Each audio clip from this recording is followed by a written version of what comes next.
Shtëpia ishte e mbuluar nga dhimbja derisa një e huaj u shfaq pak ditë para Krishtlindjes. Ajo dinte gjëra që askush s'mund t'i dinte dhe fitoi zemrat e fëmijëve me gjeste të pashpjegueshme. Ajo që dukej thjesht rastësi zbuloi diçka shumë më të thellë dhe ndryshuese. Para se të fillojmë, bëhuni pjesë e familjes son këtu në kanal, abonohuni tani, lini një pëlqim, ndihmon jashtëzakonisht shumë punën tonë dhe shkruani në komente nga cili qytet po na ndiqni. Më pëlqen shumë të di sa larg arrin historitë tona. Dhjetori kishte qenë gjithmonë muaji më i vështirë për Ardian Berishën. Jo për shkak të ftohtit therrës të Tiranës apo ngutit të festave të fundvitit, por sepse dhjetori sillte me vete kujtimet më të dhimbshme që një burr mund të mbante. Saktësisht 18 muaj më parë, jeta e tij ishte shembur në një mënyrë që ai kur nuk e kishte imagjinuar të ishte e mundur. Një aksident i thjesht, një marrëzi trafiku, nga ato që i sheh në lajme dhe mendon çfarë tragjedie, të shkretat familje, pa e imagjinuar se një ditë do të ishte tragjedia jote, familja jote e coptuar. Elira po kthehej nga shkolla me Anën, motrën e saj më të vogël, kur kamioni humbi kontrollin në unazën e madhe. 2 jetë që u shuan brenda pak sekondash, duke lënë pas një boshllëk që dukej se rritej çdo ditë. Ardiani humbi gruan, binjaket Arta dhe Besa humbën nënën, dhe shtëpia që dikur ishte plot me të qeshura dhe biseda të gjalla u shndërrua në një lloj fushe beteje të heshtur. Vajzat ishin vetëm 4 vjeç kur ndodhi gjithçka. Ishin fëmijë të ëmbël, të dashur, që vraponin nëpër shtëpi duke kënduar këngët që u mësonte nëna, që kërkonin përqafime në çdo kohë dhe i mbushnin të diellat me gëzim me lojrat e tyre të pafajshme. Por pas aksidentit, ishte sikur diçka brenda tyre ishte thyer gjithashtu. Nuk ishte vetëm trishtim, ishte një zemërim i thellë, një mosbesim ndaj çdo të rrituri që përpiqej të afrohej. Ato bërtisnin, kafshonin, shtynin, hidhnin ushqim në mur, zgjoheshin natën me ulërima dhe refuzonin të flinin vetëm. Ardiani i provoi gjithçka. Psikolog, pediatër, psikiatër fëmijësh. Asgjë nuk funksiononte. Vajzat dukej se kishin ndërtuar një mur rreth vetes dhe çdo përpjekje për t'u afruar pritej me më shumë dhunë, më shumë britma, më shumë dëshpërim. Ishte atëherë që ai kuptoi se kishte nevojë për ndihmë profesionale në shtëpi, dikë që mund të qëndronte me fëmijët ndërsa ai punonte dhe që dinte si ta menaxhonte atë situatë. Kujdestarja e parë zgjati 3 ditë. U largua duke qarë pasi Arta i kafshoi krahun aq fort sa i la shenjë. E dyta duroi një javë para se të hiqte dorë, duke pretenduar se vajzat ishin të pamundura për t'u kontrolluar. E treta as nuk e përfundoi një çrn. Dhe kështu vazhdoi, njëra pas tjetrës. 8 profesioniste të ndryshme kaluan nëpër shtëpinë e Berishajve në 6 muajt e fundit. Disa me vite përvojë, të tjera sapo të diplomuara, të gjitha me një gjë të përbashkët, pa aftësinë për të menaxhuar 2 fëmijë të vegjël të konsumuar nga dhimbja. Ardiani ishte në limitin e tij. Puna në firmën e ndërtimit po vuante, ai mezi flinte dhe i shihte vajzat e tij të zhyten gjithnjë më thellë në një grop të errët nga e cila nuk dinte si t'i nxirrte. Shtëpia ishte gjithmonë një rrëmuj, vajzat hanin çfarëdo që ai arrinte t'i bënte të gëlltisnin, dhe atmosfera ishte e një tensioni të përhershëm. Ai kthehej në shtëpi natën duke u frikësuar se çfarë do të gjente dhe dilte në mëngjes me zemër të shtrënguar, duke e ditur se po i linte vajzat e tij në një situatë të paqëndrueshme. Ishte një të hënë, 5 ditë para Krishtlindjeve të vitit 2024, që Elena u shfaq në jetën e tyre. Ardiani kishte postuar një njoftim të ri në internet, më shumë i dëshpëruar se sa me shpresë, kur telefoni ra në fund të pasdites. Zëri në anën tjetër ishte i qetë, i thellë, me një dialekt tiranas që ajo nuk përpiqej ta fshite. Mirdita, pash njoftimin për vendin e punës si kujdestare, tha ajo, pa u anashkaluar. A keni përvojë me fëmijët? Pyeti Ardiani, tashmë i përgatitur për një tjetër zhgënjim. Kam përvojë me dhimbjen, u përgjigj ajo, në një mënyrë aq të drejtpërdrejtë sa ai mbeti pa fjalë për disa sekonda. Nuk ishte përgjigjja që ai priste, por kishte diçka në atë zë, një sinqeritet të papërpunuar që e bëri të pranonte intervistën. E caktuan për ditën tjetër, në orën 2 pasdite, kohë kur vajzat zakonisht ishin më të shqetësuara pas drekës. Elena mbërriti në kohë. Ardiani hapi derën dhe u përball me një grua rreth 35 vjeç, me flokë gështenjë të mbledhur në një topuz të thjeshtë, rroba diskrete, pa grim. Ajo që tërhiqte më shumë vëmendjen ishin sytë e saj, të errët dhe të thellë, sikur të mbanin shumë më tepër histori se sa sugjeronte mosha. Kishte një trishtim aty, por edhe një qëndrueshmëri, një vendosmëri të heshtur që ai nuk arrinte ta deshifronte. Elena Dejda, u prezantua ajo, duke i zgjatur dorën. Ardian Berisha. Hyni, ju lutem. Sapo ajo shkeli në dhomën e ndenjes, u dëgjuan britmat që vinin nga kati i sipërm. Arta dhe Besa po kalonin një nga krizat e tyre të zakonshme, me gjas duke u grindur për ndonjë lodër ose thjesht duke shfryrë frustrimin te njëra tjetra. Ardiani mbylli syt, i turpëruar. Më falni për zhurmën. Ato po kalojnë një moment të vështirë. Elena nuk u duk as e befasuar, as e bezdisur. Vetëm anoj kokën, sikur po dëgjonte muzikë. Ato po komunikojnë, tha ajo, me një natyrshmëri që e çorientoi. Po komunikojnë? Edhe britma është një gjuhë. Ato po thonë se kanë frikë, se janë të humbura, se nuk dinë si të kërkojnë ndihmë në një mënyrë tjetër. Ardiani u ul në divan, duke i bërë shenja asaj të bënte të njëjtën gjë, por Elena preferoi të qëndronte në këmbë, duke shikuar drejt shkallëve. Nuk e di nëse do t'ja dilni, rrëfeu ai, me zë të lodhur. Kam provuar gjithçka. Profesioniste me shumë më tepër përvojë se mirë, se dikush pa formim specifik. Zoti Ardian, tha ajo, duke u kthyer për ta parë. Unë nuk erdha këtu të shes përvojën time akademike. Nuk kam diplom psikologjie, nuk kam bërë kurs për dado, nuk kam referenca nga familje të tjera. Ajo që kam unë është diçka që ndoshta askush tjetër që ka kaluar këtu nuk e ka pasur. Dhe çfarë është ajo? Unë e di si është të mbytesh. Në atë moment, një zhurmë e madhe erdhi nga kati i sipërm, e ndjekur nga një eqare e lartë dhe e pakontrolluar. Ardiani pshertiu dhe u ngrit. Do të më duhet të ngjitem lart dhe të përpiqem t'i qetësoj. Mund të vi me ju? Ai hezitoi. Të gjitha kandidatet e tjera kishin kërkuar t'i takonin fëmijët, por gjithmonë në një moment më të kontrolluar, pasi ai arrinte t'i qetësonte. Elena po kërkonte të hynte në syrin e stuhisë. Jeni e sigurt? Ato mund të jenë mjaft agresive. Jam e sigurt. U ngjitën shkallëve së bashku, zhurma duke u bërë më e lartë me çdo shkallë. Dhoma e vajzave dukej si një fushë betejë, lodra të shpërndara, rroba të hedhura nëpër dysheme, të dyja duke u shtyrë dhe duke bërtitur në një grindje që askush nuk e dinte më pse kishte filluar. Ardiani hyri i pari, duke u përpjekur t'i ndante vajzat. Arta, Besa, mjaft me kaq. Boll. Vajzat e shikuan me atë shprehje që ai e njihte mirë, një përzierje zemërimi dhe trishtimi që ja thyente zemrën. Arta, gjithmonë më shpërthyese, kryqëzoi krahët dhe bëri buzët top. Besa, më introspektive, u hodh në krevat dhe bëri sikur po flinte. Vajza, kjo është Elena. Ajo do të qëndrojë me ju disa ditë. Të dyja as nuk shikuan në drejtim të gruas. Ardiani ishte gati të kërkonte falje përsëri kur Elena u përkul, duke u vënë në nivelin e syve të fëmijëve. Përshëndetje, Arta. Përshëndetje, Besa. Arta e shikoi me dyshim. Do të ikësh edhe ti si gjithë të tjerat? Pyetja i kapi të gjithë në befasi. Ishte hera e parë në muaj që njëra nga vajzat i drejtonte një fjali të plot një të rrituri të panjohur. Elena mendoi për një moment para se të përgjigjej. Nuk e di. Varet nëse ju do të më lini të qëndroj. Ne nuk lëm askëm të qëndroj, tha Besa, duke dal nga pas jastëkut. Ne jemi të këqija. Kush ju tha se jeni të këqija? Të gjithë. Mësuesja e kopshtit, gratë që vinin këtu, babi kur nxedh. Ardiani ndjeu zemrën t'i shtrëngoi. Ai me të vërtet e kishte thënë këtë disa herë, në momentet e dëshpërimit më të madh. E dini çfarë mendoj unë, tha Elena, duke u ulur në dysheme. Mendoj se ju nuk jeni të këqija. Mendoj se ju po mbyteni. Arta rudhi ballin. Si kështu po mbytemi? Këtu nuk ka pishin. Jo në ujë. Në ndjenjë. Ndonjëherë kemi aq shumë trishtim, aq shumë mall, aq shumë frikë, sa është si të ishe në ujë, pa mundur të marrësh frymë. Dhe atëherë rahim krahët, bërtasim, shtym të gjithë ata që përpiqen të na ndihmojnë, sepse kemi harruar si të pranojmë ndihmë. Vajzat heshtën, duke përpunuar fjalët. Edhe Ardiani ishte i qetë, i impresionuar nga thjeshtësia dhe saktësia e shpjegimit. Ju merr malli për mamin, pyeti Elena. Ishte sikur dikush të kishte ndezur një çelës.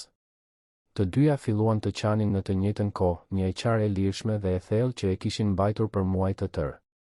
Elena nuk u përpoq t'i përqafonte, nuk bëri lëvizje të vrullshme. Thjesht qëndroi aty në dysheme duke ofruar praninë e saj pa nxitim. Është në rregull të qani, tha ajo me zë të ulët. Malli duhet të dalë nga brenda nesh, përndryshe kthehet në zemërim. Ardiani vëzhgonte skenën me një përzierje habie dhe lehtësimi. Kishte muaj që nuk I shihte vajzat të qanin në atë mënyrë, pa agresivitet, thjesht duke lënë dhimbjen të rrjedhë. Elena kishte arritur në 5 minuta diçka që 8 profesioniste të ndryshme nuk e kishin arritur në muaj të tërë, t'i bënte vajzat të ndiheshin të kuptuara. Kur e qara u paksua, Besa ju afrua. Ti e njeh mamin ton? Elena u tensionua për një sekond dhe Ardiani e vuri re. Kishte një hezitim pothuajse të padukshëm para se ajo të përgjigjej. Pse e pyet këtë? Sepse ti e di si ndihemi ne. Shumë njerëz e din si ndiheni ju, Besa. Shumë njerëz janë ndjerë të humbur kështu. Nuk ishte tamam një përgjigje për pyetjen, por vajzat dukej se e pranuan. Elena u ngrit dhe shikoi Ardianin. Nëse doni, mund të filloj nesër. Jeni e sigurt? Ishte vetëm kontakti I parë, ato mund të. Mund të filloj nesër, përsëriti ajo me të njëjtën qëndrueshmëri në zë. Ardiani tundi kokën, më shumë nga dëshpërimi se sa nga bindja. Nuk kishte më opsione, dhe Elena kishte arritur diçka të paparë në ato pak minuta. Në rregull. Në 7 të mëngjesit? Në 7 jam këtu. Kur ajo u largua, vajzat ishin më të qeta se zakonisht. Hëngrën darkë pa u ankuar, bën dush pa u grindur dhe për herë të parë në javë, shkuan në shtrat pa bërë skandal. Ardiani qëndroi në dhomën e ndenjes duke u përpjekur të përpunonte atë që kishte ndodhur. Kishte diçka ndryshe te ajo grua, diçka që ai nuk arrinte ta identifikonte.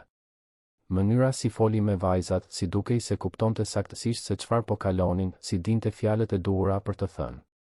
Dhe ai hezitim kur Besa e pyeti nëse e njihte Elirën. Pse ishte nervozuar? Ardiani tundi kokën duke u përpjekur të largonte mendimet. Nuk kishte rëndësi kush ishte Elena apo nga vinte. Nëse ajo mund të sillte pak paqe për vajzat e tij, kjo ishte gjithçka që ai kishte nevojë të dinte. Të paktën për momentin. Atë natë, për herë të parë në 18 muaj, shtëpia e Berishajve ishte në heshtje. Jo heshtja e rëndë dhe e tensionuar e zakonshme, por një heshtje ndryshe. Një heshtje që mbante premtimin se ndoshta, vetëm ndoshta, gjërat mund të fillonin të ndryshonin. Elena mbërriti të nesërmen saktësisht në 7 të mëngjesit, siç kishte premtuar.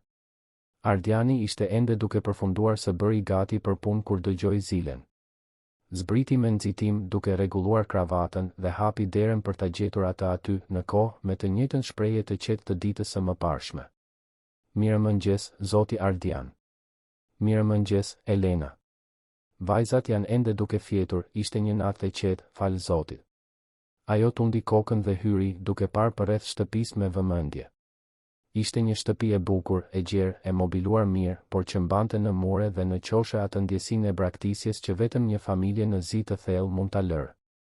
Kishte lodra të shpërndara në përqoshe, rroba të palosura mbi divan duke pritur të ruheshin, një pirg enësh në lavamanin e kuzhinës.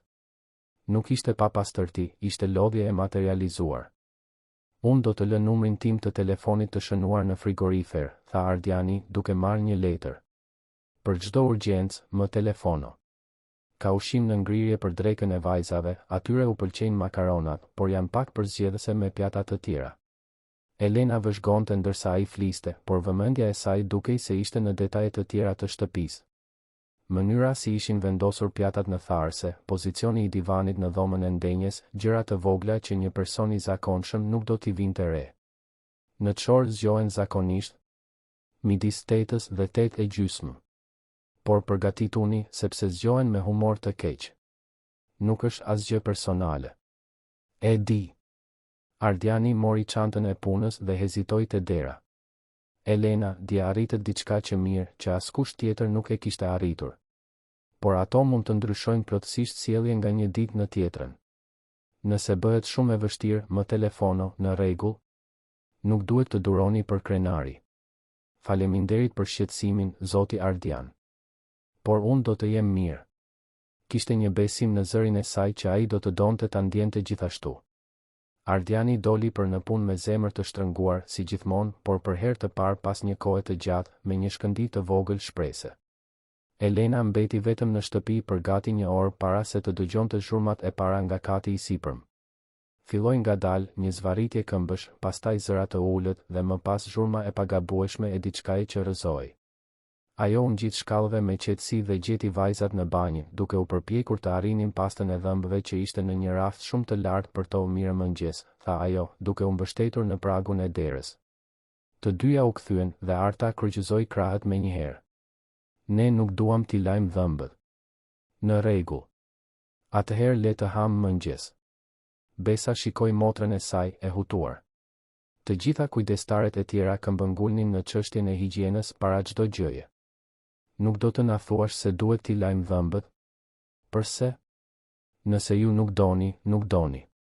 Por unë do të bëj një mëngjes shumë të shijshëm, dhe kushdo që i ka dhëmbët të pastër do të arrijë ta ndjejë më mirë shijen.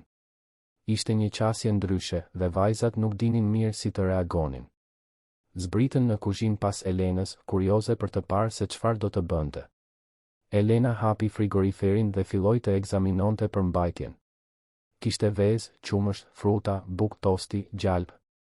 Përbërës të thjesht, por ajo dukej se po llogariste diçka në mendje. Ju pëlqejnë petullat? Varet, u përgjigj Arta, me dyshim. Mami bënte ca petulla me banane që ishin shumë të mira, tha Besa, më me zë të ulët. Elena ndaloi për një sekond, duart e palëvizshme në derën e frigoriferit. Me banane dhe kanell? Të dyja vajzat u shikuan, të habitura. Si e di ti? Ishte thjesht një hamendje, u përgjigj Elena, duke marrë përbërësit. Banana dhe kanela shkojnë mirë bashkë. Por nuk ishte tamam një hamendje, dhe ajo e dinte këtë. Filloi të përgatiste brumin dhe vajzat u ulën në banakun e kuzhinës për të parë. Elena punonte me lëvizje të sakta, duke matur përbërësit pa pasur nevojë të konsultojë me receta, sikur ta kishte bërë atë mira herë. Do të rini aty vetëm duke parë apo do të më ndihmoni? Arta zbriti nga stoli menjëherë. Unë mund t'i thyej vezët. Dhe unë dua ta përziej brumin, tha Besa. Për disa minuta, kuzhina u mbush me një energji tjetër. Vajzat qeshnin kur pak miell fluturonte anash, garonin për të parë se kush e përziente më mirë, grindeshin misisht se kush do ta kthente petullën e parë. Elena orkestronte gjithçka me një durim të pafund dhe kishte diçka në mënyrën si ajo lëvizte në përkuzhinë që tërhiqte vëmendjen. Ajo dinte ku ishin gjërat pa pasur nevojë të kërkonte. Elena, ku është sheqeri? Pyeti Arta. Në dollapin djathtas, rafti i dytë. Po kanela. Në dollapin majtas, bashkë me erzat e tjera.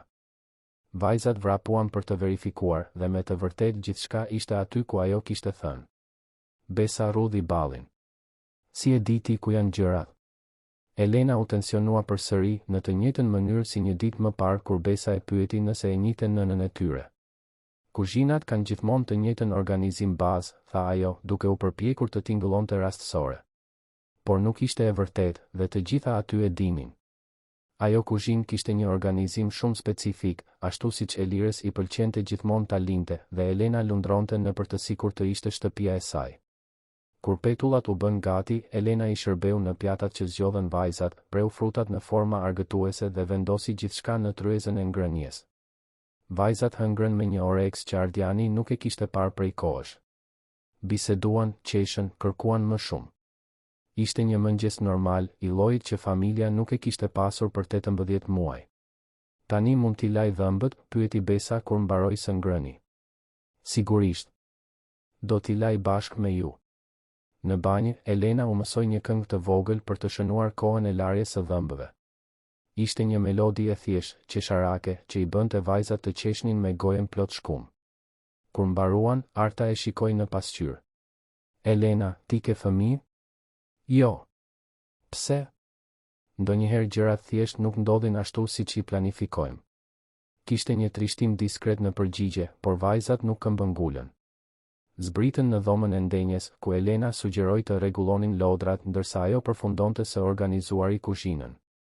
Ishte kur ajo po ruante pjatat që ndodhi shpërthimi i parë i madh. Një britme e mbret erdhi nga dhoma e ndenjes, e ndjekur nga e qara dhe zhurma e gjërave që thyeshin. Elena vrapoi për të parë se çfarë kishte ndodhur dhe gjeti të dyja vajzat në mes të një grindjeje të ashpër. Arta i kishte tërhequr flokët besës, e cila e kishte shtyr motrën kundër raftit të librave. Ajo mori Arushin time, bërtiste Arta, me fytyrën e kuqe nga zemërimi. Unë vetëm doja të luja pakë, ulërinte besa, me lot që i rridhnin në për fytyrë. Ishte pikërisht lloji i situatës që i bënte të gjitha kujdestaret e tjera të hynin në dëshpërim. Vajzat ishin jashtë kontrollit, duke i bërtitur njëra tjetrës dhe në çdo moment mund të kalonin në agresion fizik. Elena u përkul në mes të dyjave, duke u vënë në vijën e zjarrit. "Hej", tha ajo, me zë të vendosur por të qetë. Vajzat vazhduan të bërtisnin. "Hreje", përsëriti, pak më lart. Këtë herë ato ndaluan dhe e shikuan. "Arta, më thuaj diçka. Çfarë ndjen kur besa merr Arushin tënd?" "Nxehem." "Dhe pse nxehesh?" "Sepse është imi." "Dhe ke frikë se ajo nuk do ta kthej?" Arta hezitoi. "Kam." Elena u kthye nga besa. "Po ti, besa?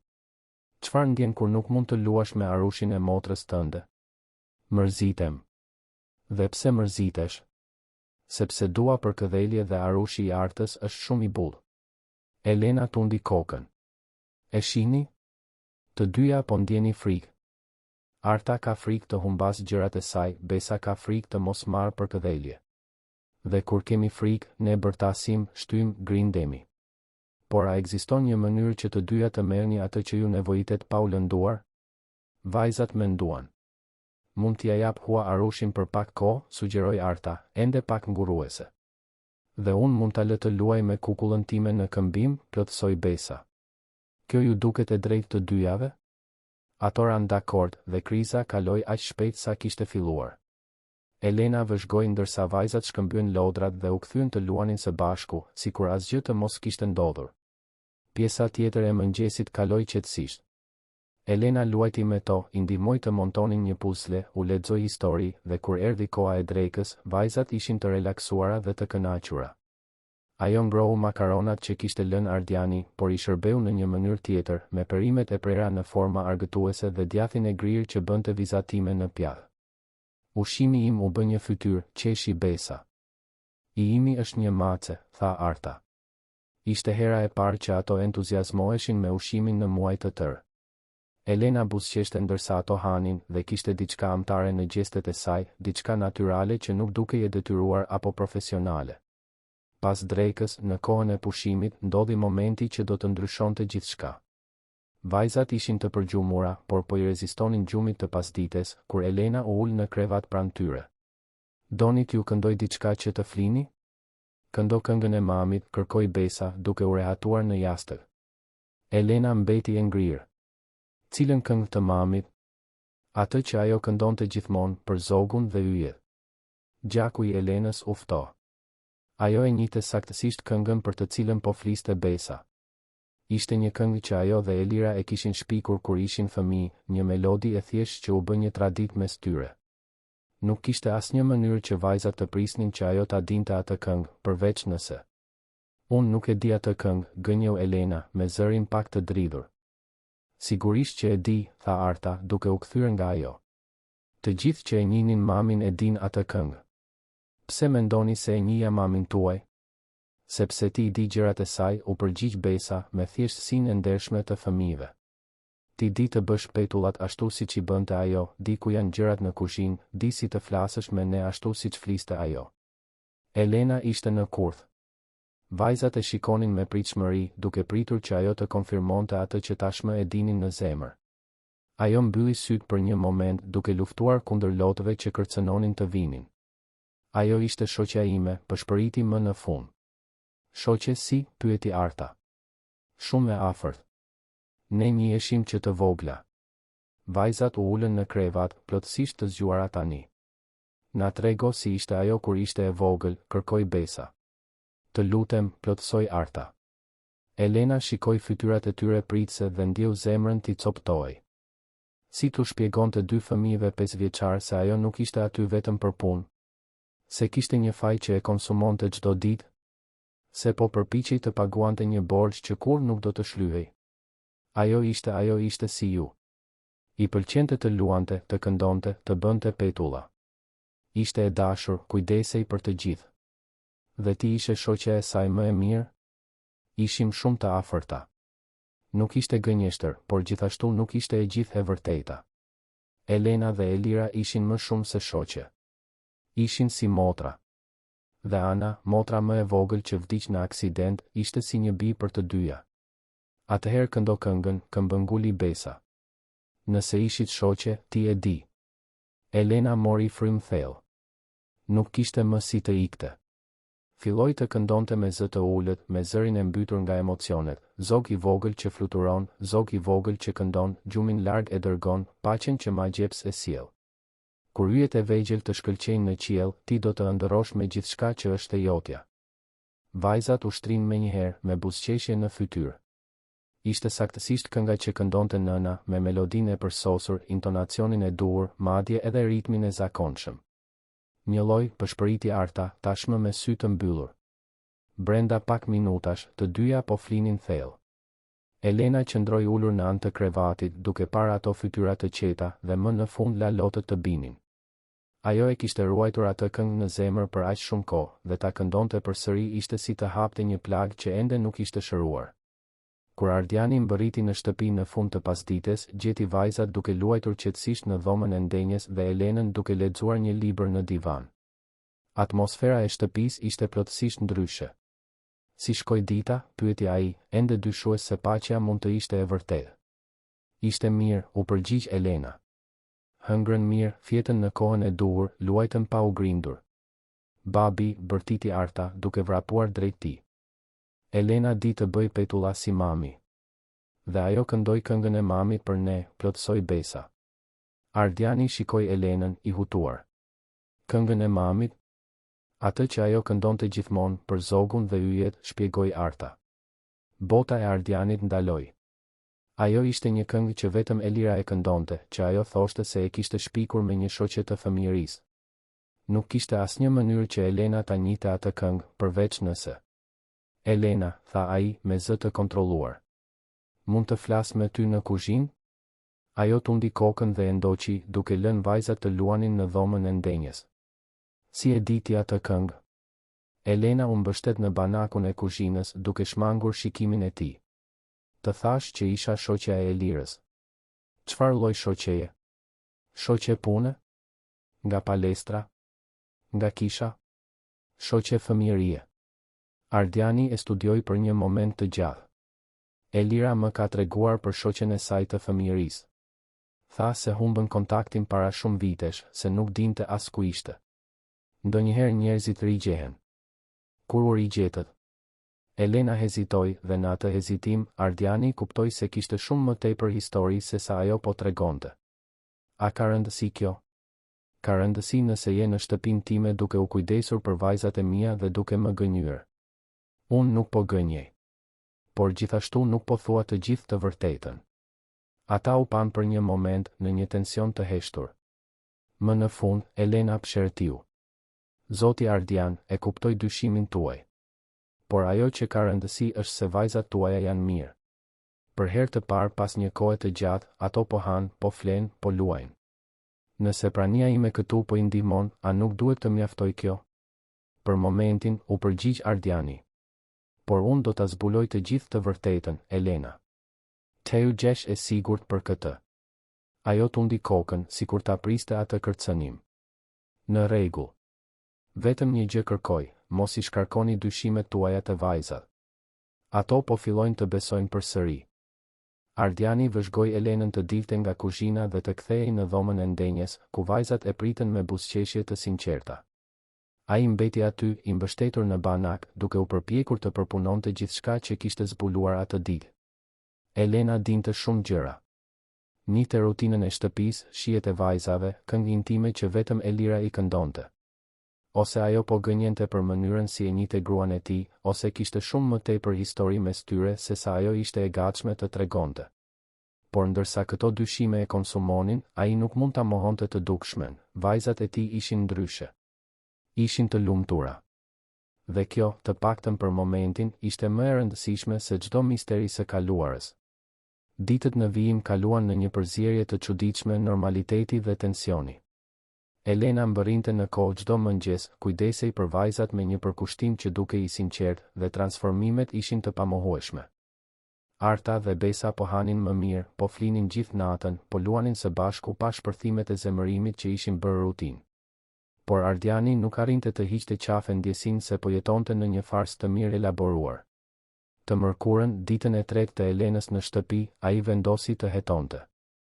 Mbërriti më herët nga puna, rreth orës 3 pasdite, dhe parkoi në rrugën anësore, ku mund ta shihte shtëpinë pa u parë. Qëndroi aty për gati një orë, duke vëzhguar përmes dritareve të dhomës së ndenjes. Elena ishte ulur në dy sheme me vajzat, duke montuar një puzle gjigant. Nga larg, dukej si një skenë e përsosur shtëpiake, një kujdestare e vëmendshme dhe dy fëmijë të lumtur. Por kishte diçka në gjuhën e trupit të Elenës, në mënyrën si ajo lëvizte nëpër shtëpi, që vazhdonte ta shqetësonte Ardianin. Ajo nuk sillej si një punonjëse. Sillej si dikush që i përkiste atij vendi. Kur më në fund hyri në shtëpi, vajzat vrapuan për ta pritur me përqafime të forta, gjë që nuk e bënin prej muajsh. Babi. Elena na mësoi të bëjmë me plastelin, bërtiti Arta, duke treguar një skulptur të vogël prej argjile me ngjyra. Dhe shiko çfarë bëra unë, tha Besa, duke treguar një zog të vizatuar keq, por të bërë me aq shumë dashuri sa ja theu zemrën Ardianit. Shumë bukur, dashuri. U sollët mirë? Ne gjithmonë sillemi mirë me Elenën, u përgjigj Arta, sikur të ishte e qartë. Ardiani shikoi mbi kokën e vajzave drejt Elenës, e cila po mblidhte materialet e artizanatit nga tavolina e dhomës së ndenjes. Vajzat hëngrën drejt siç duhet, zoti Ardian. Hëngrën gjithçka, madje edhe brokolin. Brokolin? Ardiani nuk e besonte. Vajzat e tij e urrenin brokolin me pasion. Elena e bëri siç e bënte mami, shpjegoi Besa. Me djath të shkrirë sipër dhe një këngë për çdo pirun. Përsëri, Elena tregonte një njohuri intime të rutinës që Elira kishte me vajzat. Ardiani vendosi ta testonte. Dhe cila ishte kjo këngë? Ajo e perimeve të lumtura, u përgjigj Elena pa hezituar. Çdo perime kishte një personalitet të ndryshëm në këngë. Ishte saktësisht kjo. Elira kishte shpikur një këngë të thjeshtë për perimet për t'i bërë vajzat të hanin sallat, dhe çdo perime kishte një zë qesharak. Si dreqin e dinte Elena këtë? Vajza, si thoni të ngjiteni lart për të bërë dush ndërsa unë flas me Elenën? Mund të bëj dush vetëm sot, pyeti Arta. Tani e di. Sigurisht dashuri. Por lëre derën pa kyç, në rregull. Vajzat u ngjitën duke vrapuar, të entuziazmuara nga pavarësia e re. Ardiani priti të dëgjonte zhurmën e ujit që rrithte para se të kthehej nga Elena. Kam nevojë të di kush je ti në të vërtetë. Elena ndaloi së ruajturi kutit e bojës dhe e shikoi. Të thash. Isha shoqja e Elirës. Shoqe nuk e shpjegon atë që po shoh këtu. Ti di gjëra shumë intime, detaje që vetëm dikush shumë i afërt do t'i dinte. Elira dhe unë ishim shumë të afërta. Kur ishte hera e fundit që folët? Elena hezitoi dhe ishte në atë hezitim që Ardiani kuptoi se kishte prekur një pikë të ndjeshme. Ka kohë. Sa kohë, Elena? Disa vite. Sa vite? Zoti Ardian, me gjithë respektin, kjo nuk. Kjo po që ka rëndësi, shpërtheu ai, duke ulur zërin më pas për të mos trembur vajzat. Gruaja ime vdiq para 18 muajsh. Vajzat e mia ishin të shkatëruara. Papritur shfaqet një grua që njeh detaje intime të jetës sonë, që di këngë që vetëm Elira i këndonte, që njeh organizimin e kuzhinës sime më mirë se unë. Dhe ti do që unë thjesht ta pranoj këtë pa pyetje? Elena u ul në divan, sikur pesha e bisedës të ishte bërë e padurueshme. E kuptoj dyshimin tuaj. Atëherë më jep arsye për të besuar. Më trego të vërtetën. Për një moment u duk se ajo do të fliste. Ardiani pa diçka të thyej në sytë e saj, një rezistencë që po arrinte limitin. Por pastaj zhurma e vajzave që zbrisnin shkallët e ndërpreu momentin. Babi, nuk gjeta pishamet e mia roz, bërtiti Besa. Duhet të jenë në koshin e rrobave të pastra, dashuri. Elena, ne e vazhdojmë këtë bisedë nesër. Elena tundi kokën dhe u ngrit për të ikur. Te dera, ajo u kthye. Zoti Ardian, e di që jeni i hutuar. Por vajzat tuaja po shërohen. A nuk ja vlen kjo? Pasi ajo doli, Ardiani mbeti në dhomën e ndenjes duke menduar. Elena kishte të drejtë. Vajzat ishin dukshëm më mirë. Por intuita e tij si baba i bërtiste se kishte diçka shumë të gabuar në gjithë atë histori. Të njëjtën në mëngjes, bomba shpërtheu. Ardiani kishte dalë për në punë si gjithmonë, duke lënë Elenën me vajzat. Ajo ishte në kuzhinë duke përgatitur ushqimin e paradites kur dëgjoi hapa që vraponin në katin e sipërm, të ndjekur nga një zhurmë e çuditshme, sikur dikush po lëvizte një brav. U ngjit për të hetuar dhe gjeti të dyja vajzat të ndalura para derës së asaj që kishte qenë zyra e Elirës. Dera që Ardiani e mbante të mbyllur që nga aksidenti, sepse nuk arrinte të hynte në atë dhomë pa u shkatëruar. Çfarë po bëni? Po përpiqemi të hapim derën, tha Arta me natyrshmëri. Pse? Sepse mami mund të jetë aty brenda, u përgjigj Besa, sikur të ishte e qartë.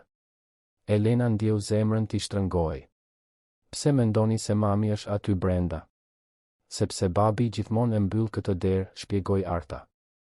Dhe kur dikush mbyll diçka, është sepse ka diçka të rëndësishme aty brenda. Dhe mami është gjëja më e rëndësishme në botë, plotësoi Besa. Logjika fëminore ishte njëkohësisht prekse dhe shkatëruese. Vajzat kishin krijuar një fantazi se nëna ishte fshehur në zyrë dhe se babai e mbante derën të mbyllur për ta mbrojtur. Elena u përkul në lartësinë e të dyjave. Vajza, ju e dini që mami nuk është më këtu, apo jo? E dim, tha Arta. Por ne duam të shohim gjërat e saj. Gjërat që mbajnë erë si ajo, shtoi Besa. Elena shikoi derën e mbyllur. E dinte se ky moment do të vinte herët avon. Fëmijët kishin nevojë të bënin paqe me mungesën e nënës dhe kjo kalonte përmes rishikimit të kujtimeve, jo ikjes prej tyre. Doni t'ju ndihmoj ta hap? Të dyja vajzat e shikuan sikur ajo t'u kishte ofruar botën. Mundesh? Elena ekzaminoi bravën. Ishte një brav e thjesht, nga ato që hapen me çdo çelës të ngjashëm. Zbriti në kuzhinë dhe u kthye me një pirun, të cilin e përdori për të detyruar me delikatesë mekanizmin. Dera u hap me një kërcitje të lehtë. Zyra ishte saktësisht siç e kishte lënë Elira herën e fundit. Letra të shpërndara mbi tavolinë, një filxhan kafeje me mbetje të thara në fund, libra të hapur në faqe të shënuara që kur më nuk do të lexoheshin. Koha kishte ndalur në atë dhomë dhe aroma ishte ende e saj, një parfum i lehtë lulesh i përzier me aromën e letrës dhe bojës së stilolapsit. Vajzat hynë në maj të gishtave, sikur po shkelnin në territor të shenjtë. Mban erë si mami, pëshpëriti Besa. Arta shkoi drejt e te tavolina dhe mori një kornizë me një foto të gjithë familjes. Ishte nga një e diel në park, pak muaj para aksidentit. Elira po qeshte me një vajzë në prerë në secilën anë dhe Ardiani prapa duke bërë shprehi për kamerën. Shiko sa të lumtur ishim, tha Arta, duke kaluar gishtin mbi xhamin e kornizës. Besa u drejtua drejt një rafti të ulët dhe filloi të ekzaminonte objektet. Kishte skulptura të vogla, libra, një kuti muzikore që e mbante mend vagull. Kur hapi kutin, një melodi e njohur filloi të luajë. Muzika e kutis, thiri ajo, dhe filloi të kërcente në mes të zyrës, ashtu siç e mbante mend të bënte me nënën. Elena vëzhgonte gjithçka me zemër të thyrë. Njihte çdo objekt në atë dhomë, çdo libër në atë raftë. Kishte kaluar pasdite të tëra aty, duke biseduar me Elirën për gjithçka dhe asgjë, duke bërë plane, duke ndarë ëndra. Të shihte vajzat duke rizbuluar atë hapësirë ishte si të rijetonte çdo kujtim të dhimbshëm. Ishte kur Arta gjeti albumin e fotografive që situata u komplikua. Elena, shiko. Ka plot foto të mamit kur ishte e vogël. Arta shfletonte faqet shpejt duke ndaluar në foto të rastësishme dhe duke bërë komente. Elira foshnjë, Elira fëmijë, Elira adoleshente. Dhe pastaj, në një faqe në mes të albumit, ajo ndaloi plotësisht. Elena. Toni i zërit të Artës bëri që Elena të afrohej menjëherë. Kjo je ti, Elena shikoi foton dhe ndjeu botën t'i rrotulloi. Ishte një imazh i Elirës dhe asaj në moshën 15 vjeç, të përqafuara në një park argëtimi, me buzëqeshje të mëdha dhe sheqer pambuku në duar. Ana ishte pranë, 12 vjeç, duke bërë pozë modeleje për kamerën. Jo, Arta. Duhet të jetë dikush që më ngjan. Por Besa tashmë ishte afruar dhe po krahasonte fytyrën në foto me fytyrën e Elenës. Je ti, po. Mjëlloj. Ja, ke edhe atë shenjën në ball. Ishte e vërtetë. Elena kishte një shenjë të vogël në ball, rezultati një rrëzimi kur ishte fëmijë, dhe në foto ajo ishte qartësisht e dukshme. Dhe shiko. Besa ktheu faqen. Ka më shumë. Kishte 10 foto të trejave bashkë. Në plazh, në festa ditëlindjesh, në kampe, në diploma. Një misi e viteve të tëra e dokumentuar në imazhe që tani shërbenin si provë e një gënjeshtre që Elena nuk mund ta mbante më. Ti gënjeve, tha Arta, jo me zemërim, por me hutim. The që ishit shoqe, por ju ishit si motra. Dhe kush është kjo vajzë që është gjithmonë bashkë, pyeti Besa, duke treguar anën në foto. Elena u ul në dyshemen e zyrës, e rrethuar nga 2 fëmijët dhe nga kujtimet që i kishte ruajtur për vete për aq shumë kohë. Kjo është Ana. Ishte motra ime e vogël. Ku është ajo tani? Pyetja që Elena e kishte frikë që kur kishte hyrë në atë shtëpi. Pyetja që e zgjonte natën për 18 muaj.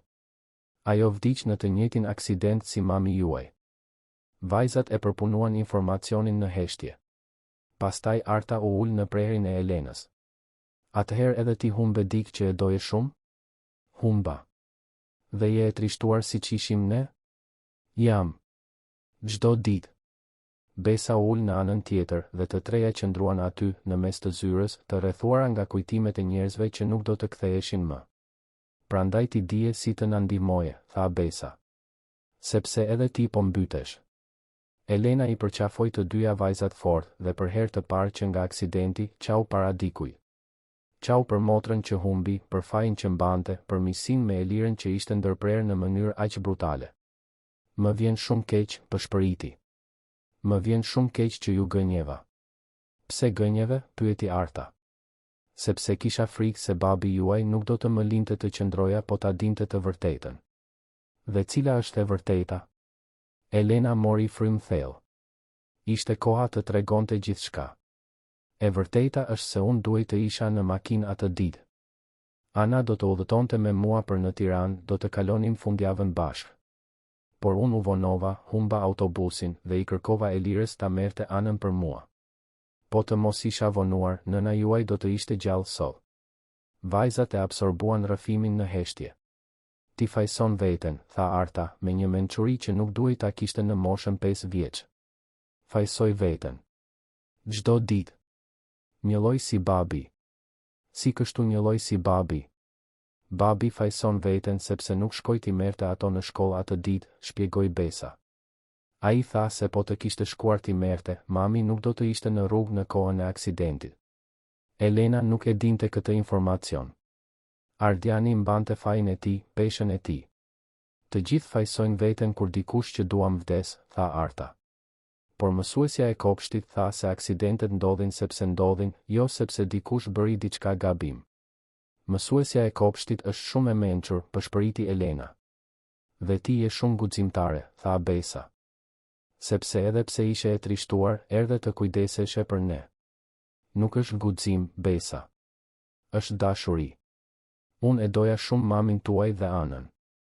Dhe kur mësova se ju po vuanit si unë, duhej të bëja diçka. Qëndruan aty për gati 1 orë duke biseduar për Elirën, për Anën, për mallin që lëndon por që gjithashtu ngroh zemrën. Elena tregoi histori nga fëmijëria e saj me Elirën, për prapësitë që bënin, për ëndrat që ndanin.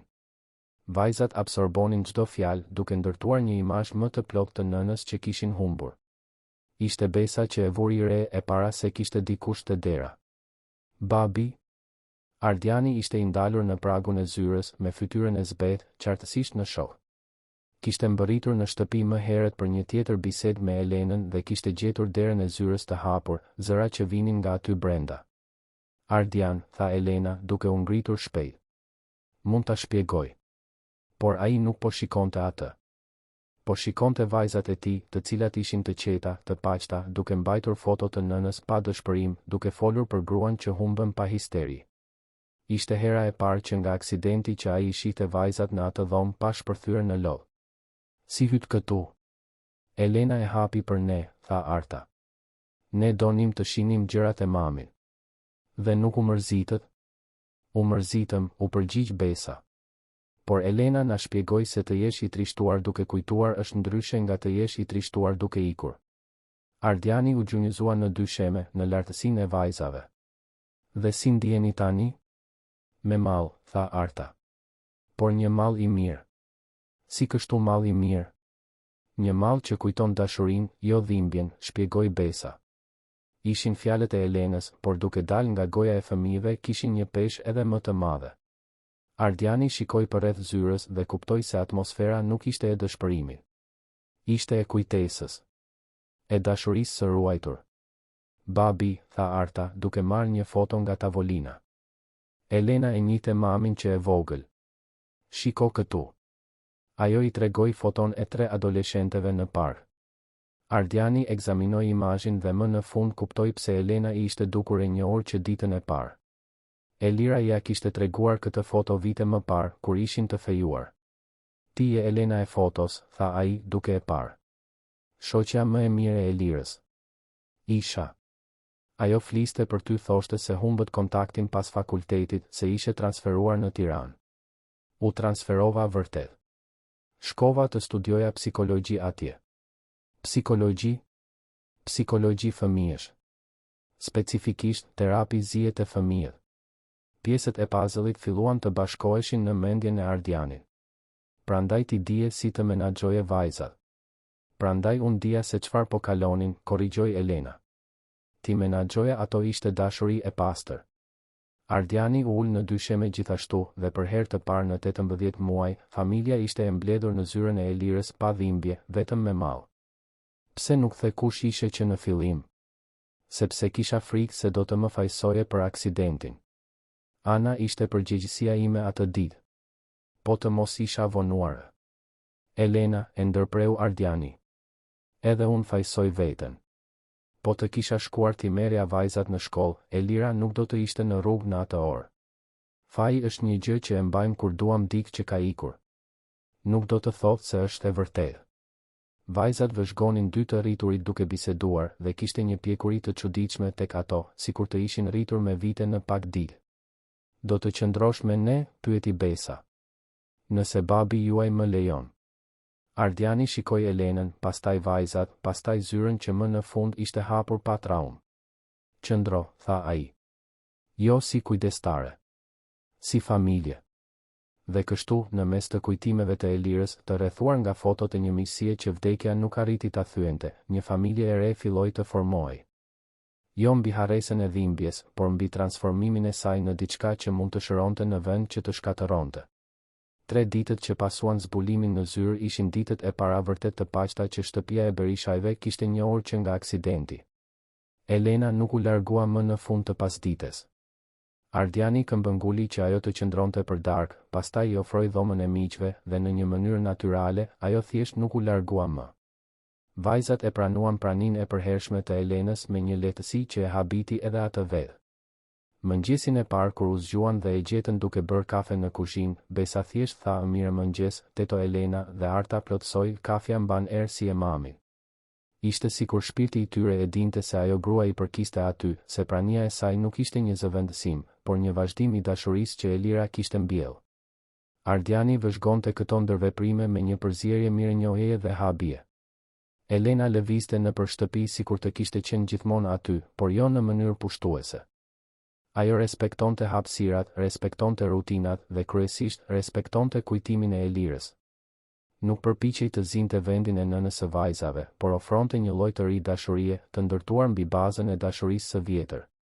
Të premten, një ditë para pragut të Krishtlindjeve, Elena sugjeroi diçka që askush nuk e priste. Vajza, do të donit ta vizitonit mamin?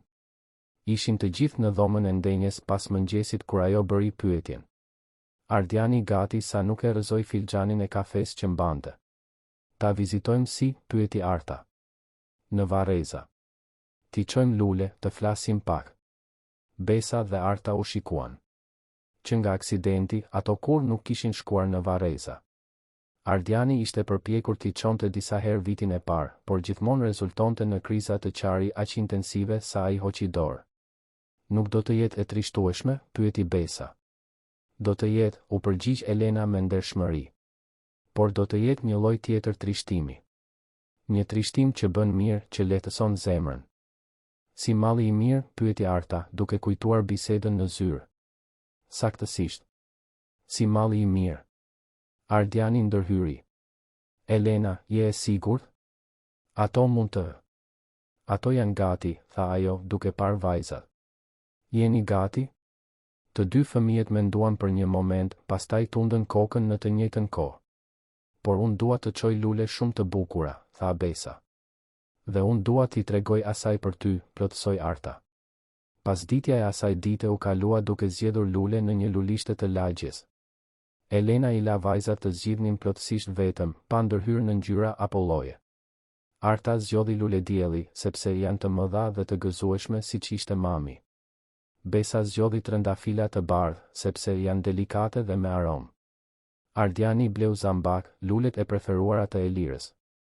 Të shtunën në mëngjes, në prag të Krishtlindjeve, ata shkuan së bashku në varrezat e sharrës. Ishte një mëngjes i kthjellët dhe i freskët, me atë lloj drite të artë që bën gjithçka të duket më e bukur. Vajzat ishin nervoze, por jo anktioze. Kishte një pritshmëri pozitive në ajër, sikur do të takonin një mike të dashur. Varri i Elirës ndodhej në një zonë të qetë të varrezave, nën hijen e një peme të madhe. Ardiani kishte porositur një pllak të thjeshtë, me një foto të saj duke buzëqeshur dhe një fjali që vajzat e kishin zgjedhur, mami që donte shumë. Kur mbërritën në vend, vajzat qëndruan të palvizshme për një moment duke përpunuar. Elena u gjunjëzua pranë tyre. Këtu po pushon trupi i mamit. Por ju e dini që ajo nuk është vetëm këtu, apo jo? Ajo është edhe në zemrat tuaja. E di, tha Besa. Unë e ndjej ndonjëherë. Si kështu e ndjen? Kur kam frikë dhe papritur bëhem guximtare. Ose kur jam e trishtuar dhe papritur kujtoj diçka të mirë. Elena buzëqeshi. Kjo është ajo që kujdeset për ju në një mënyrë tjetër. Arta ju afrua pllakës dhe vendosi lulediellit sipër. Përshëndetje, mami. Jemi ne. Arta dhe Besa. Besa bëri të njëjtën gjë me trëndafilat e bardhë. Të sollëm lule të bukura. Dhe të sollëm Elenën. Elena ishte shoqja jote më e mirë, vazhdoi Arta. Ajo po kujdeset për ne tani. Dhe ajo është shumë e mirë, shtoi Besa. Ajo bën petulla si ti, këndon këngët e tua dhe nuk grindet kur ne mërzitemi. Të dyja qëndruan aty duke biseduar me nënën sikur ajo të ishte e pranishme. I treguan për kopshtin, për lodrat e reja, për mënyrën si ndiheshin. Ardiani vëzhgonte gjithçka me lot në sy, i impresionuar nga natyrshmëria e vajzave të tij. Elena ju afrua pllakës e fundit. Vendosi dorën mbi foton e Elirës dhe mbylli syt. Përshëndetje, Mike. Më fal që u vonova kaq shumë për të ardhur të vizitoj. Unë isha shumë e zemëruar me veten. Por vajzat e tua më mësuan se ti nuk do ta doje këtë. Premtoj të kujdesem për to siç do të kujdeseshe ti, premtoj ti dua ato siç i doje ti, ajo bëri një pauzë, zëri i mbytur.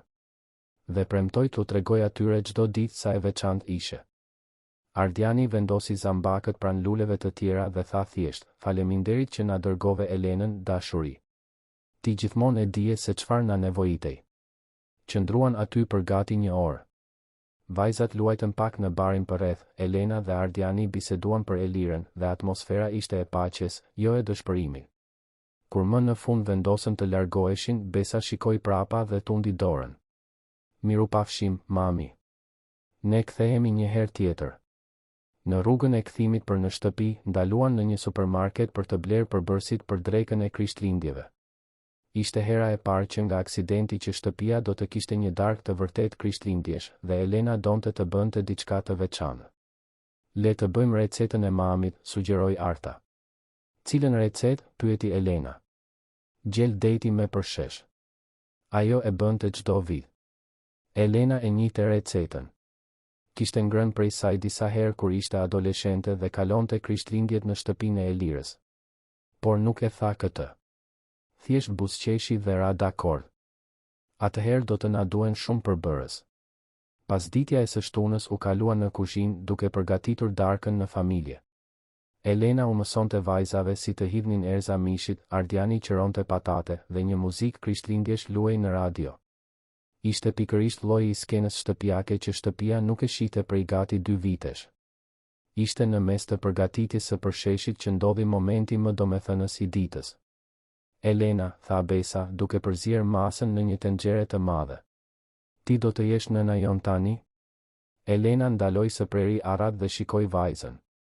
Jo, dashuri. Unë nuk do të jem nëna juaj. Ju tashmë keni një nën dhe ajo gjithmonë do të jetë nëna juaj. Atëherë çfarë do të jesh?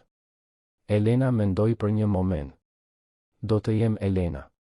Dikush që ju do shumë, që do të kujdeset për ju gjithmonë, që do të jetë këtu kur të keni nevojë. Por jo për të zëvendësuar mamin. Për të vazhduar dashurinë e saj. Arta ndaloi së përzieri tenxheren dhe e përqafoi Elenën nga Beli. Më pëlqen Elena që je.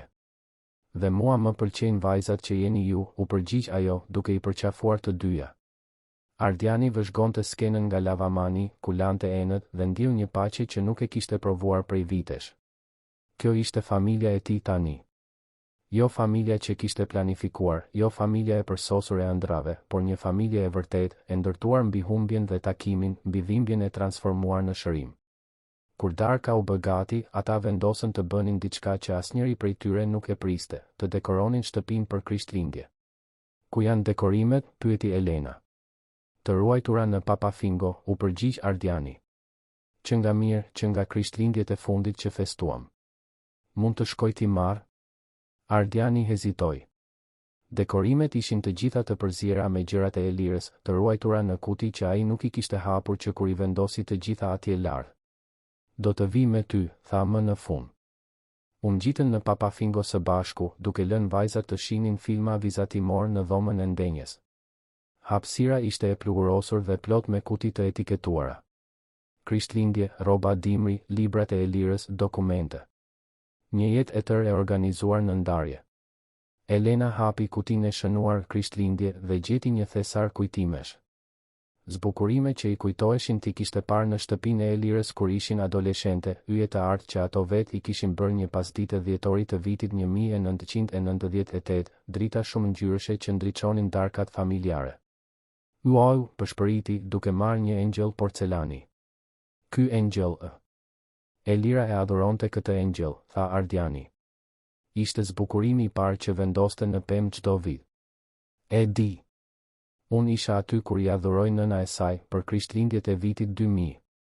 Ishte e çuditshme si kujtimet ndërthureshin, si e kaluara dhe e tashmja lidheshin përmes atyre objekteve të thjeshta. Zbritën me disa kuti dekorimesh dhe vajzat u bën euforike kur pan zbukurimet e shpërndara në dhomën e ndenjes. Kishte kaq shumë gjëra që ato as nuk i mbanin mend, kaq shumë tradita që ishin ndërprerë. Ku është pema? Pyeti Arta. Në depon e garazhit, u përgjigj Ardiani. Do ta sjell. U desh gati një orë për të montuar pemën artificiale, një nga ato të mëdha, jeshile të errët që zinte një qoshe të tërë të dhomës. Kur më në fund ishte gati, vajzat filluan ta dekoronin me një energji që askush nuk e kishte parë më parë. Kjo do të vihet këtu, bërtiste Besa, duke varur një top të kuq. Dhe kjo këtu, përgjigjej Arta, duke vendosur një yll argjendi. Elena organizonte zbukurimet më delikate, duke u treguar vajzave origjinën e secilit. Engjëlli i porcelanit që shkonte në maj. Topat e artë që Elira i koleksiononte që fëmijë. Zilet e argjenta që i kishin takuar gjyshes. Ardiani qëndronte ulur në divan duke vëzhguar. Ishte hera e parë që nga vdekja e Elirës që shtëpia dukej vërtet si një shtëpi përsëri. Jo vetëm një vend ku banonin njerëz, por një hapësirë plot dashuri, jetë, të ardhme. Kur pema u bë gati, ata ndezën dritat dhe qëndruan të gjithë të palvishëm, duke admiruar rezultatin. Ishte një pemë e papërsosur, me zbukurime të shpërndara në mënyrë të çrregullt, disa degë më të mbushura se të tjerat, por ishte pema më e bukur që ndonjëri prej tyre kishte parë ndonjëherë. Është si pemët e mamit, tha Besa, me kënaqësi. Më mirë, korrigjoi Arta. Sepse e bëm bashk. Hëngrën darkën e Krishtlindjeve ende të shtunën, sepse nuk mund të prisnin deri të dielën. Gjeli i detit doli perfekt, për sheshi ishte saktësisht siç e bënte Elira, dhe për herë të parë në gati 2 vjet, tryeza e ngrënies ishte plot me ushqim, të qeshura dhe biseda. Le të bëjmë një dolli, sugjeroi Ardiani, duke ngritur gotën e tij me lëng rrushi. Për mamin, tha Arta, duke ngritur gotën e saj të vogël. Për anën, shtoi Besa. Për njerëzit që duam dhe që kujdesen për ne nga larg, plotësoi Elena. Dhe për familjen tonë të re, përfundoi Ardiani. Bën dolli të gjithë së bashku, dhe në atë moment, shtëpia u mbush me diçka që kishte munguar për kaq shumë kohë, shpresë. Pas darkës, u rehatuan në dhomën e ndenjes rreth pemës. Elena tregoi histori krishtlindjesh nga koha kur ajo dhe Elira ishin fëmijë. Ardiani foli për krishtlindjet e para të tij me Elirën.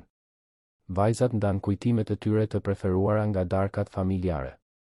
E dini çfarë më pëlqente më shumë në krishtlindje, tha Arta, e mbështetur në shpatullën e Elenës. Çfarë? Kur mami këndonte këngët e krishtlindjeve para se të flinim.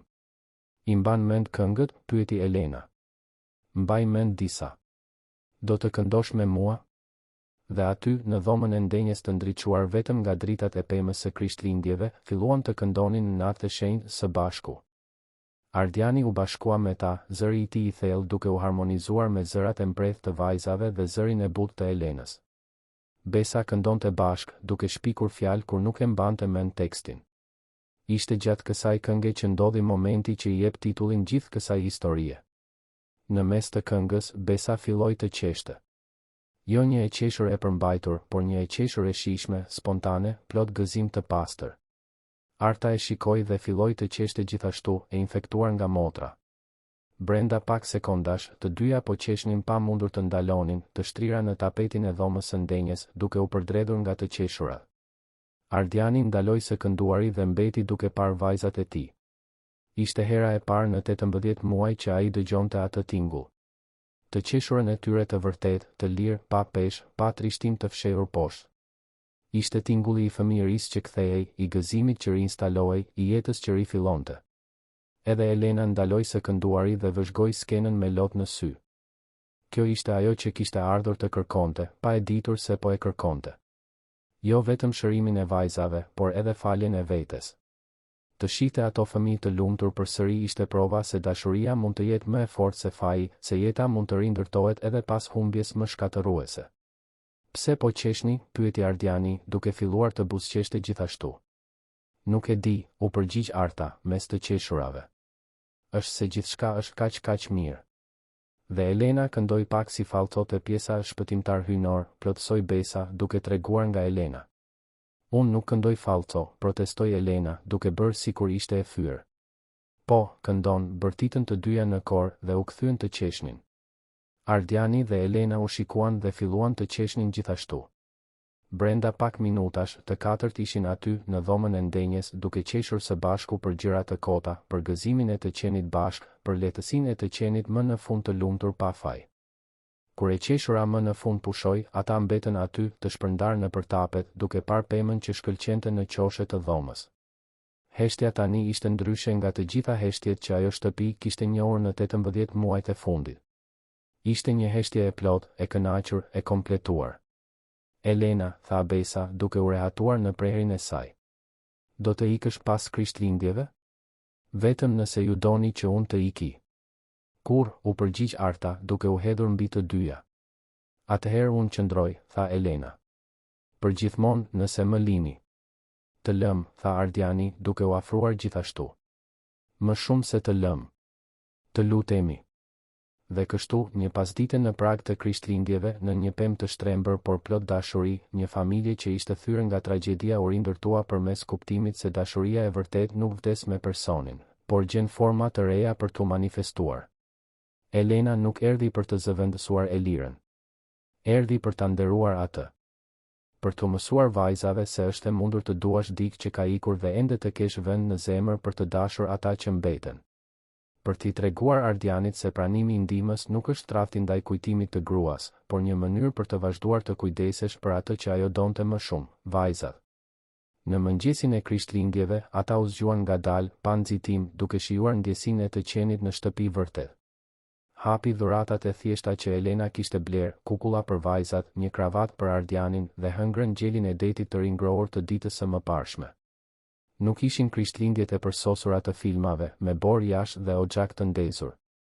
Ishin krishtlindje shqiptare, me të ftohtë jash dhe ngrose të ndezur. Por ishin të përsosura ashtu siç ishin, sepse ishin reale, të ndërtuara mbi bazën e fortë të dashurisë që mbetet edhe kur gjithçka duket se ka mbaruar.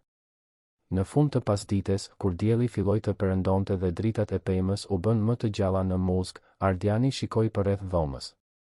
Elena ishte ulur në dy sheme, duke i mësuar Besës si të bënte byzylyk me ruaza. Arta ishte në divan, duke shfletuar një libër të ri që kishte marrë dhuratë. Radioja luante muzikë me zë të ulët, shtëpia mbante erë kanele dhe lulesh që i kishin çuar në varreza në mëngjes. Ishte një familje. Jo familja që ai kishte ndëruar 5 vjet më parë, kur u martua me Elirën. Por një familje e vërtet, e lindur nga dhimbja dhe e kalitur nga shpresa. Një familje që e dinte se jeta mund të jetë e brisht, por që pikërisht për këtë duhet festuar. Dhe në mes të gjithë kësaj paqeje, Ardiani dëgjoi përsëri tingullin që kishte ndryshuar gjithçka, të qeshurat e vajzave të tij. Të sinqerta, të lira, plot të ardhme. Tingulli i rifillimit.